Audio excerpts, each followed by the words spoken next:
Good evening. Welcome home. My name is Daniel Brower. I use he, she, or they pronouns, and I am the transitional minister here at First Christian Church of Decatur. Welcome to our midweek meditation moment. We are back in the office, and happy September. Oh, it's already September. Oh boy. Oh man. It feels like it was just January, and yet so much stuff has happened between now and then. Lots of awesome stuff has happened, and lots of not awesome stuff. There are both things, right? I feel like I say a lot in this on this platform, to the point where it seems a little redundant to say again that there's a lot of bad stuff happening lately, because of course there is. We live in bad news world, right? And at such a time, it can feel heavy and perhaps pointless to just keep going with life as normal, right? I talk a lot about the poem that's like,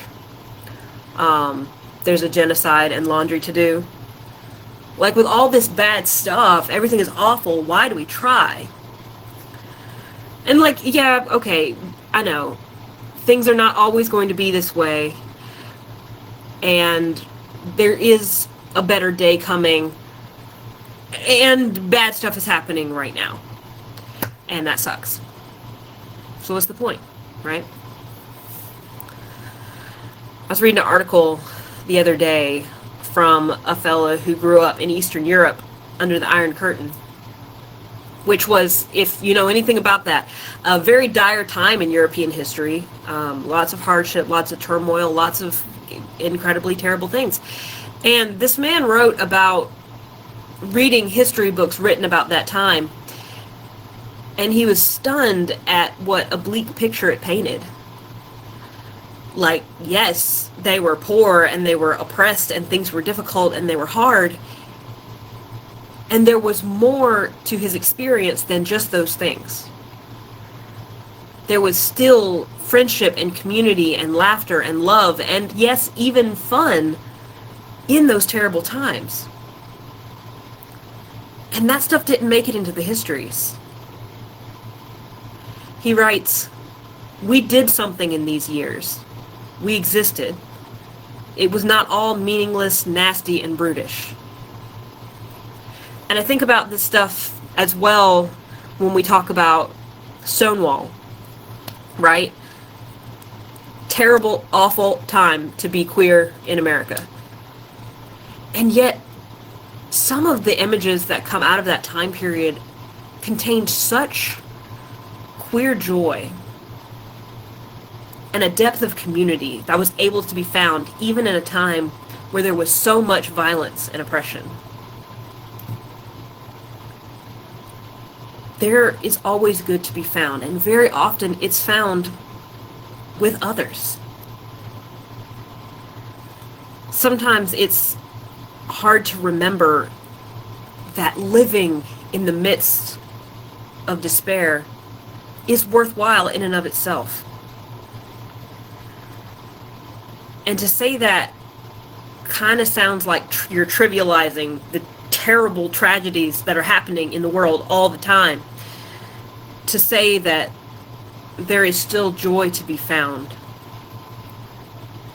And yet it's so critical to remember that it is very rare that life is only one thing. The existence of injustice does not erase all good things from the world. And the persistence of good things does not make injustice worth it. We can fight for a better world and hold on to the good that we have now. In fact, it is vital that we not only acknowledge the evil of the world and fight against it, but that we also acknowledge the beauty of the world and fight to preserve it. Like most things in life, this is not a binary. There can be celebration among the ruins, and there can be desolation in the high places. Not often is one found without the other. Life contains multitudes.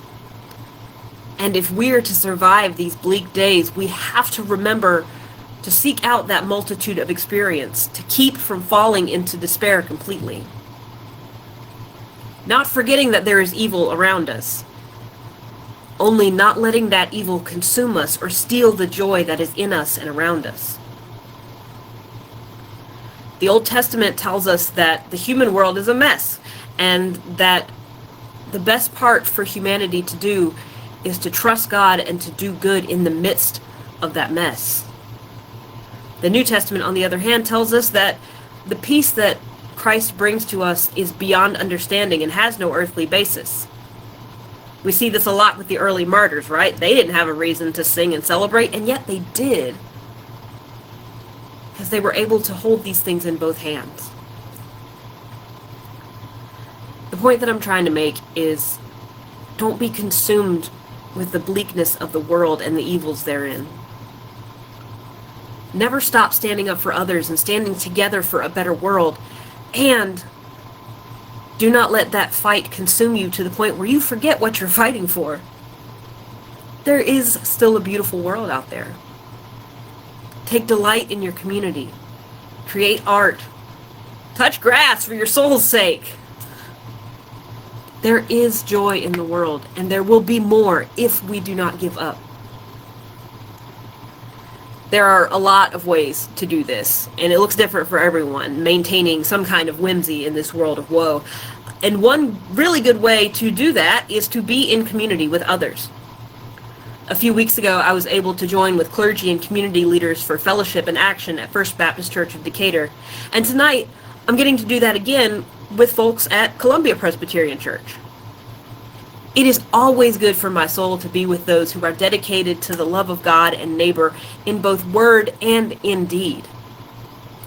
And hey, another good way to be with folks that are like that is Sunday morning worship here at First Christian Church of Decatur. I always got to get that plug in there because I want to see you here. We meet in the fellowship hall for the summer starting at 10:25 for morning worship, or for you early birdies, 9:15 for Sunday school with the Reverend Dr. Stan Saunders. We'll be here in person, obviously, and also we'll be here on live if that's more your thing. And hey, you know what? However you can find happiness and fulfillment in these days, whether it's in our community or in somewhere else, some other community, however you do it, it's worthwhile. And so are you. Because you know what? God made you special. God loves you very much. And so do I. Good night, everyone. Say good night. I don't even know if I can turn this thing off.